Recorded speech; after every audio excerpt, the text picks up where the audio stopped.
بسم الله الرحمن الرحيم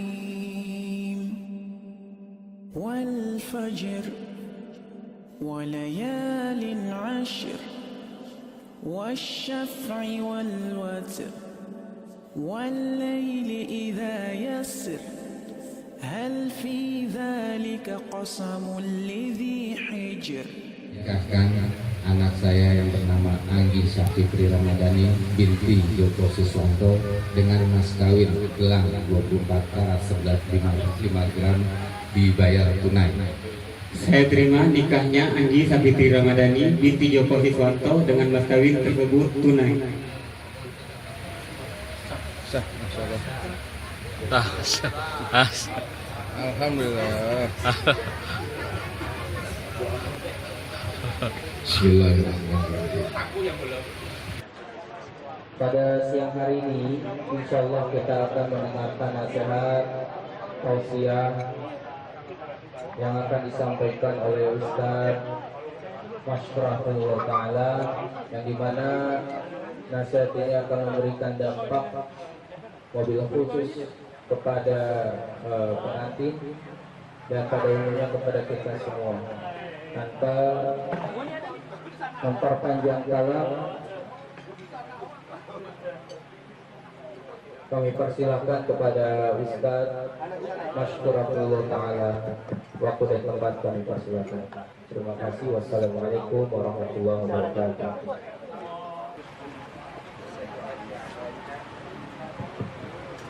La yahdihillahu fala mudilla lahu wa may yudlil fala hadiya lahu. Wa asyhadu an la ilaha illallah wahdahu la syarika lah wa asyhadu anna Muhammadan abduhu wa rasuluhu sallallahu alaihi wa ala alihi wa sahbihi ajma'in. Wasallama tasliman katsira amma ba'du. Ini sudah cukup di sini. Para undangan sekalian yang dirahmati dan dimuliakan oleh Allah Subhanahu wa taala, terkhusus sahibul bait, baik dari mempelai laki-laki maupun mempelai perempuan, yang alhamdulillah sudah dinikahkan dan diakadkan 2 kali. Yang pertama diakadkan secara agama bersama saya pada beberapa bulan yang lalu. Waktu itu lagi, sekarang untuk mendapatkan legalitas pun diadakan akad lagi dari pemerintah. Alhamdulillah, ini adalah nikmat Allah bagi saudara saya. Saya sampai lupa nama yang terlalu lama. Siapa namanya? Ahmad. Ya, saudara saya Ahmad dan istrinya siapa namanya? Anggi. Oke. Maka ini nikmat yang Allah berikan kepada kalian berdua dan juga kepada kami yang telah melewati masa-masa dalam kehidupan rumah tangga ini. Oleh karena itu, agar menambah kenikmatan tersebut, ada 3 hal yang harus dijunjung tinggi oleh orang-orang yang sudah menikah agar kebahagiaan itu tetap langgeng. Yang pertama, berusaha bersyukur kepada Allah atas kelebihan pasangan, dan ini kewajiban kedua belah pihak, laki-laki maupun perempuan, sama-sama memperhatikan kelebihan daripada pasangan, lalu senantiasa bersyukur kepada Allah atas kelebihan tersebut, sehingga dengan sebab itu Allah akan menunaikan janjinya kepada kita, wala in syakartum la azidannakum. Jika kalian bersyukur, maka aku akan tambahkan nikmatku kepadamu. Kemudian yang kedua, berusaha sabar atas kekurangan pasangan, karena setiap manusia pasti membawa kekurangan dan kelebihan. Di saat kita menemukan kekurangannya, bersabarlah untuk bertahan. Jangan sampai gara-gara ada kekurangannya, hak-haknya diabaikan, orangnya ditelantarkan, dan ini tidak boleh. Atau diremehkan, tidak boleh. Kemudian yang ketiga, berusaha untuk memaafkan setiap kesalahannya. Namun sekali lagi itu semua tidaklah mudah. Mensyukuri kelebihan dan bersabar atas kekurangan dan memaafkan kesalahan bukan sesuatu yang mudah dalam hidup rumah tangga. Kalau kita melakukan itu pada sahabat kita itu mudah. Apalagi sahabat yang pernah sekolah sama kita. Lebih mudah lagi kalau dilakukan kepada mantan. Itu aneh. Ya kan? Kalau mantan yang diperlakukan seperti itu mudah dilakukan oleh orang-orang. Oleh karena yang sulit dilakukan adalah orang-orang yang telah menikah ketika mereka bertakwa kepada Allah Subhanahu wa taala. Maka oleh karena itu, agar mudah kita mensyukuri kelebihannya, bersabar atas kekurangannya, memaafkan kesalahannya, maka perkuatlah jalinan cinta karena Allah. Itu yang paling cepat membuat kita memaafkan dan seterusnya. Karena cinta karena Allah itulah yang membuat hubungan itu langgeng.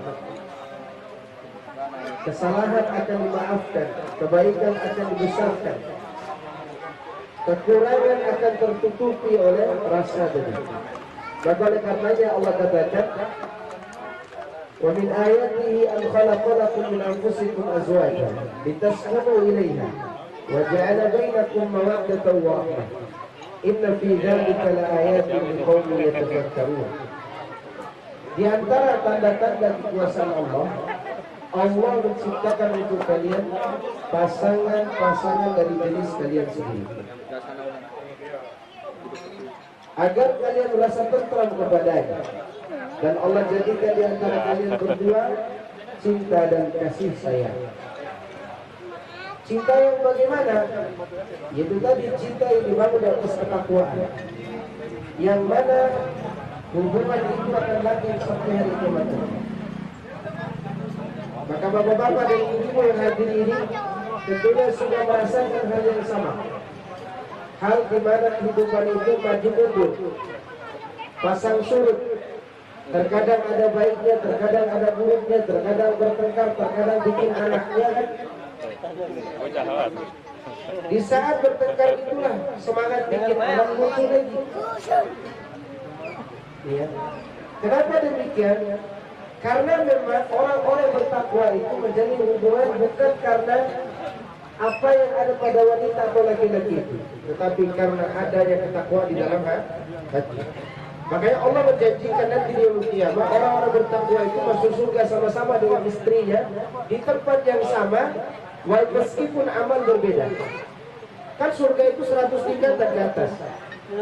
Setiap orang memasuki tingkatan sesuai dengan jenis amalnya.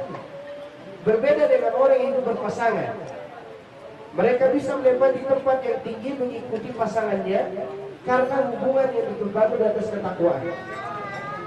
Sebagaimana disebutkan dalam surat Az-Zukhruf, Al-akhillahu yawma idzin ba'dhum li ba'din aduwwun illa al-muttaqin. Orang-orang yang berhubungan kasih sayang, cinta di dunia ini nanti akan berakhir dalam permusuhan kecuali orang yang bertakwa. Kata Ibnu Abbas, kullu hullatin adawah illa hullatul muttaqin. Setiap cinta kasih sayang akan menimbulkan permusuhan kecuali mereka bertakwa kepada Allah Subhanahu wa taala. Maka oleh karenanya di ayat-ayat selanjutnya Allah katakan, udkhulul jannata antum wa azwajukum tuhbarun. Masuklah kalian ke dalam surga bersama pasangan kalian dalam keadaan mendapatkan nikmat. Maka demikianlah keindahan cinta karena Allah ini. Cinta yang kalau diibaratkan lautan, maka dialah lautan yang tidak memiliki pantai. Kalau diibaratkan panjangnya seperti sungai, maka cinta itulah sungai yang tidak bermuara. Artinya cinta itu tidaklah sehidup semati. Nggak ada orang mati goncengan sama suami, nggak ada. Itu cinta itu adalah sehidup sesurga. Makanya Allah katakan, udkhulul jannata antum wa azwajukum tuhbarun. Masuklah ke dalam surga bersama pasangan kalian dalam keadaan mendapatkan nikmat. Di antara tambahan selain daripada saling mencintai dan menghargai, seorang wanita mencintai suaminya bukan dengan menyayanginya, karena cinta menyayangi itu dari atas ke bawah, dari bawah ke atas. Bentuk cintanya itu, kata Ibnu Qayyim, adalah menghormati dan memuliakan. Dan itu sulit, harus belajar. Memuliakan, menghormati suami itu tidak gampang. Apalagi suaminya suka lucu di rumahnya, kelihatan aibnya, kelihatan juga tompelnya, bisa gitu kan. Belum lagi kalau lagi sakit korengan, kelihatan korengannya. Mau mentaati orang yang banyak aibnya seperti ini sulit. Maka seorang wanita cintanya kepada suami, dia menghormati dan mentaati. Beda dari atas ke bawah. Seorang laki-laki mencintai istrinya bukan dengan mentaati, karena tidak ada kewajiban suami mentaati istri, tidak ada. Tetapi mencintainya dengan cara menyayangi dan melindungi dan bertanggung jawab. Maka kalau antum nanti ditanya oleh istri, "Akang cinta sama saya, Akang?" Tanya, "Kemarin dikasih uang belanja nggak?" "Dikasih tadi pagi." "Cukup nggak?" "Cukup." Itulah cinta seorang laki-laki kepada istrinya, karena dia cintanya bentuknya tanggung jawab. Ya meskipun sesekali bolehlah ngomong cinta sama istri. "Istriku sayang, kau seperti keturunan rembulan meskipun kau dilahirkan oleh mertuaku." Misalnya gitu. Nggak apa-apa sekali kan. Ya. Ini harus diperhatikan supaya tidak kebalik. Sekarang banyak suami sami'na wa ta'na di hadapan istrinya. Apa kata istrinya? "Iya, sami'na wa ta'na istriku." Enggak, salah tempat. Yang taat dan sami'na wa ta'na itu adalah seorang istri kepada suami selama suami tidak mengajak kepada perbuatan maksiat. Istri memberi anjuran, memberi masukan, "Iya, silakan. Kan jangan mancing terus dong." Nah, bolehlah itu. Itu namanya memberi masukan. Saudara pergi mancing, beli ikan sendiri, taruh di kolam, mancing lagi ikan tersebut. Nah, ini istri boleh kasih masukan. Tetapi untuk mengatur suami sampai sedetail mungkin itu bukan hak istri. Yang mengatur itu adalah suami. Makanya istri terbuat dari apa? Tulang rusuk yang paling bengkok, tempatnya di antara jantung dan tangan. Karena dia berada dekat dengan tangan, dia berhak untuk dilindungi dan diayomi. Karena dia berada dekat dengan jantung, berhak untuk dicintai dan disayangi. Itulah wanita. Maka oleh karenanya laki-laki jangan meremehkan istrinya kalau dia temukan apa? Kekurangannya. Demikian juga istri. Maka karena berat mentaati suami, Rasulullah memberi motivasi yang tinggi, lebih daripada amal laki-laki. Kata Nabi, "Idza salatil mar'atu khamsaha wa shamat shahraha wa ata'at zawjaha wa hafizat farjaha qila laha dukhulul jannata min ayyi abwabil jannati syi'ti." Kalau wanita salat 5 waktu, puasa Ramadan, taat kepada suami dan menjaga kehormatan diri, maka dikatakan kepadanya pada hari kiamat nanti, "Hai wanita, kau pilih pintu surga mana saja yang kau mau." Dan perkataan seperti ini tidak diperuntukkan buat laki-laki. Kenapa? Karena mentaati suami itu tidak gampang. Tidak gampang mentaati suami. Tanya ibu-ibu di belakang. Ya. Karena tidak gampang mentaati suami, ternyata ada orang yang bisa taat sama suaminya, lalu dia mendapatkan keutamaan tadi. Wanita itu masuk neraka bukan karena tidak sholat, bukan karena tidak puasa saja, tapi kebanyakan wanita yang sholat, puasa dan seterusnya karena tidak taat kepada suami masuk neraka. Maka Nabi katakan, "Aku melihat kebanyakan wanita sebagai penghuni neraka." Para sahabat bertanya, "Apakah mereka kafir kepada Allah?" Kata Nabi, "Tidak. Mereka tidak kafir kepada Allah, tapi mereka ingkar, mereka tidak berterima kasih kepada suami mereka. Ya yakfurnal ashir, mereka kufur kepada pemberian suami mereka." Maka ini harus diperhatikan oleh saudariku Ali, ya betul ya. Dan ibu-ibu yang mendengar di belakang sana, jangan pura-pura tidak dengar. Ya. Karena ini banyak bapak-bapak yang WA anak SMS mengeluhkan tentang apa kekanasan istrinya di rumah. Ya. Karena istrinya mau ditaati. Sehingga suami bapak-bapak yang menggendong anak. Bahkan saya sampai temukan waliyadzubillah, ada seorang bapak-bapak, dia tunjukkan memar di tangannya. Kenapa tangan itu memar? KDRT Pak Ustaz. Saya mau mukul istri Pak Ustaz. Jadi dipukul sama istrinya, bahkan digigit sama istri. Ya. Saya bilang kepada dia, kalau antum tinggal di kampung, antum diusir sama orang kampung. Kenapa? Karena seorang suami sejatinya menjadi abang qawamun. Qawamun bukan berarti tidak lembut, tetap lembut. Bukan berarti tidak tegas, sudah tetap tegas. Ya, tetap harus tegas. Ketika salah tegas, Nabi kadang tegas dia. Bahkan Nabi mengatakan kepada Aisyah ketika Aisyah ngambek, ja'at syaitanuha.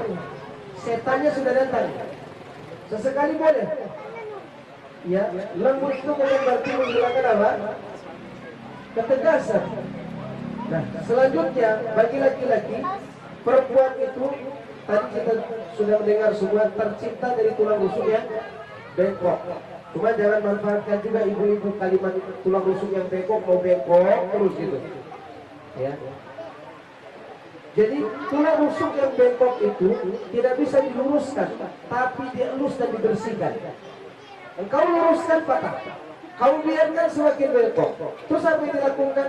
Itu kau bersihkan yang bengkok itu dengan nasihat-nasihat yang tiba. Kau bersihkan dia dari perbuatan-perbuatan nista. Maka itulah tugas utama ku anfusakum wa ahlikum nara. Kata Ali bin Abi Thalib, menjaga keluarga dari api neraka adalah alimhum di, ajarkan keluargamu agar agama yang benar. Nah, itulah cara untuk memperbaiki istri dan pasangan-pasangan kita dan anak-anak perempuan kita. Ya. Kemudian jangan jauh-jauh tinggal dari istri. Karena Allah katakan wa askinuhunna min haitsu sakantum. Tempatkanlah istri kamu di mana tempat kamu bertempat tinggal. Karena kalau kita jauh-jauh dari istri, tahu sendiri di luar sana. Ya pakai jubah aja masih dipanggil, apalagi dapatnya jubah. Sakit besarnya fitnah. Maka istrilah yang menjadi obatnya. Karena apa yang ada pada wanita di luar sana, ada pada istri kita. Apa yang ada pada wanita di luar sana dimiliki juga oleh pasangan kita di rumah. Tapi Ustaz, istri saya terdapat janda, gak apa-apa janda Bu. Yang penting rasanya Bu. Jadi harus kita pahami bahwa kita ini adalah laki-laki yang berakal, hilang akal gara-gara wanita. Maka untuk mengobati itu ada istri kita di rumah. Maka bertempat tinggallah dekat dengan istri kita, demikian juga istri bertempat tinggal dengan suaminya. Tapi bukan berarti tidak boleh kerja silakan, safar silakan, karena itu menambah kerinduan dan cinta di antara kalian berdua. Saya kira itu bisa saya sampaikan. Semoga ini bermanfaat bagi saya dan jemaah sekalian. Oh terakhir, buat bapak-bapak, ibu-ibu punya anak perempuan, anak laki-laki, kalau mereka sudah siap menikah, nikahkan. Jangan tunggu bunting dulu baru dinikahkan. Ya, karena anak-anak ibu-ibu itu dan anak-anak bapak-bapak, mereka itu manusia yang diciptakan oleh Allah sama seperti isi kepala kita, mau mencari pasangan. Kemudian kita halangi. Kenapa dia halangi? Belum selesai kuliah Pak Ustaz. Ya. Saya pernah ditanya oleh mertua saya sendiri dulu, Pak Ustaz pekerjaannya apa? Guru honor. Berapa gajinya? 350. Oh, nggak bisa kasih makan anak saya pada dia. Udah, nanti saya tambah kerja lagi. Ada pekerjaan tetap Pak Ustaz? Nggak ada, tapi saya tetap kerja. Jadi walaupun kita nggak punya pekerjaan tetap, tapi tetap apa? Kerja. Demikianlah laki-laki di luar sana. Ya, dan saya praktekkan itu alhamdulillah. Bukan hanya untuk diri saya sendiri, bahkan adik-adik saya, kakak-kakak saya pun saya butuhkan. Kadang yang takut itu orang tua.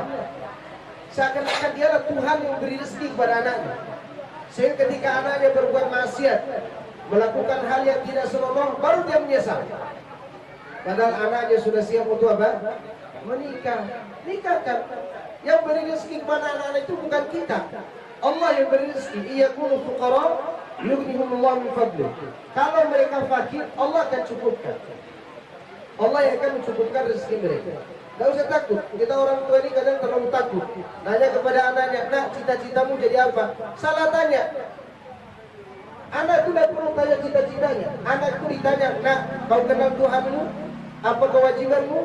Karena setiap anak pasti bawa bakat dan cita-cita yang sama. Masing-masing memiliki cita-cita dan masing-masing memiliki bakat. Tidak usah takut. Maka ketika dia menikah, insya Allah dia akan hidup. Kecuali dia malas. Tapi kalau dia terus menikah, insya Allah dia dapat kehidupan. Maka oleh karena itu, bapak-bapak dan ibu-ibu sekalian, termasuk saya, ya, saya juga punya anak.